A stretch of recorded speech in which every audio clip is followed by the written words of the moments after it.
Here we got such a task. Basically, we have to work with reflexive, symmetric, or transitive relations. So, first of all, what is reflexive, what is symmetric, and transitive relations? First of all, let me explain them in the beginning.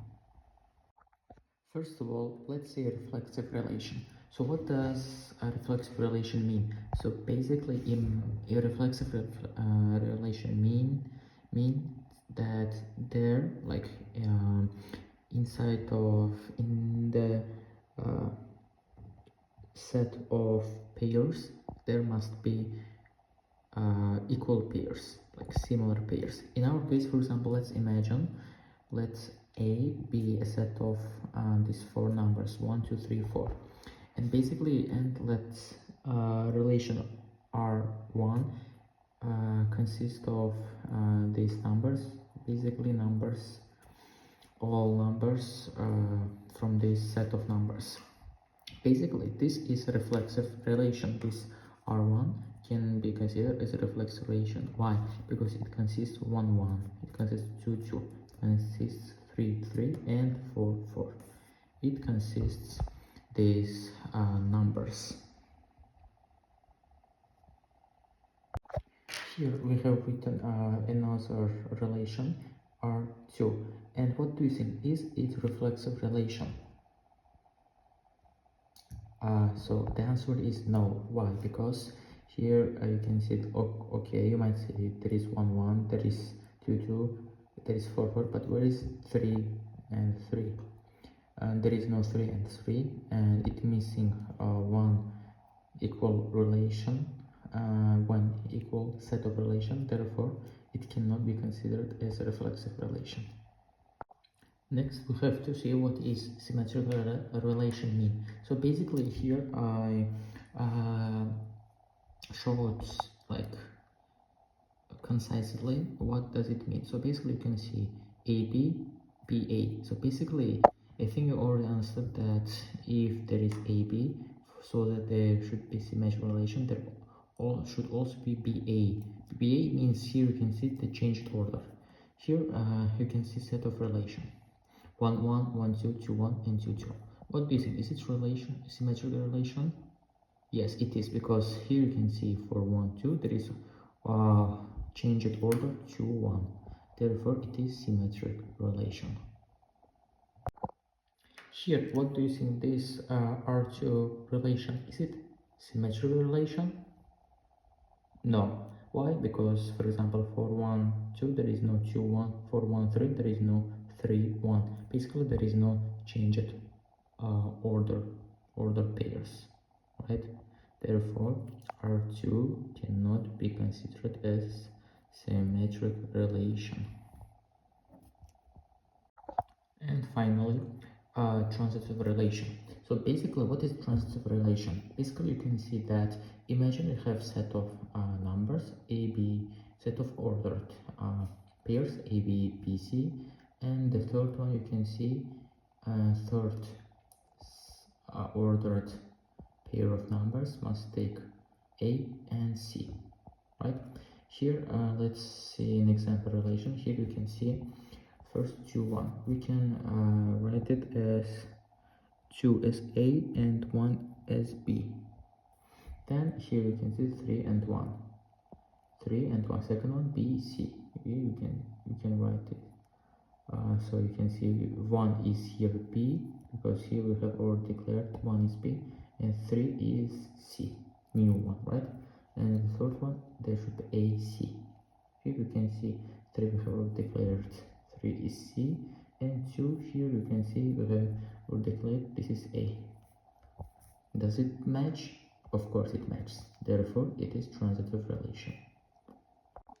Let's see another relation example. Here, let's see we have only two ordered paired numbers, 2 1 and 1 3. Is it transitive relation?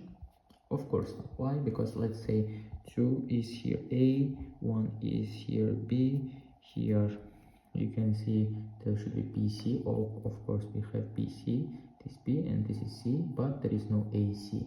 It there is no 2 and 3. If it was, we could consider it as transitive relation, but since there is no third one, it's not transitive relation.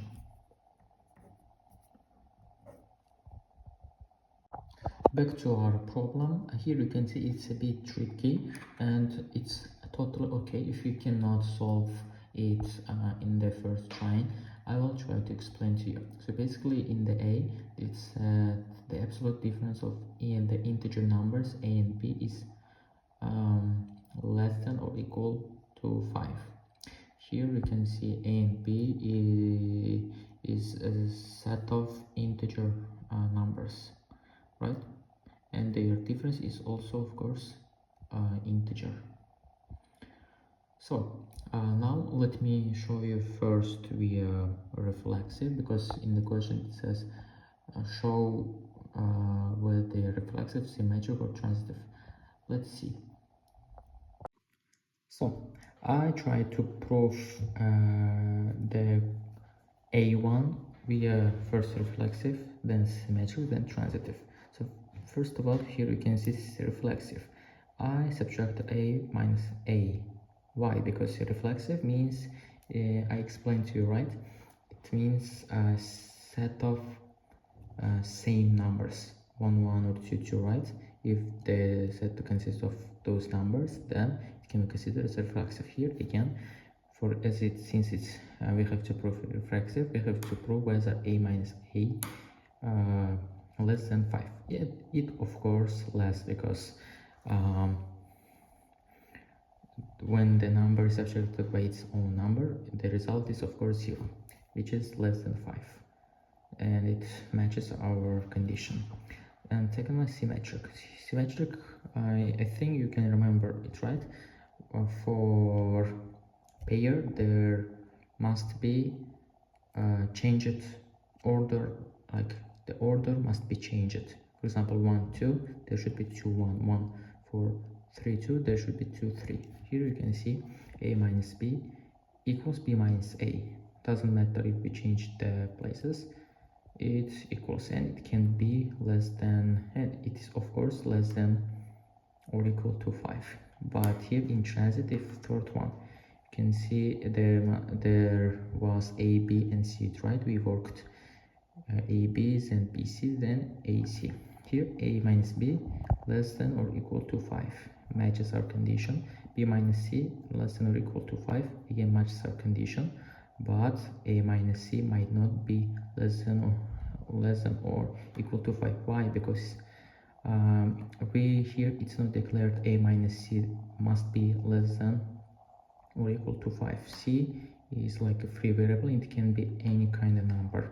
Here for example, we should take the only numbers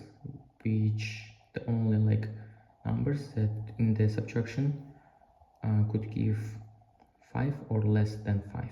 But C here is a free variable, and it can be any kind of number, and while subtracting from A it can be more than 5, which contradicts to our condition. Therefore it's not transitive, but it can be reflexive and symmetric. Let's go further. Let's solve B and C. B says the last digit of the decimal representation of the integer numbers A and B is the same. And here you can see the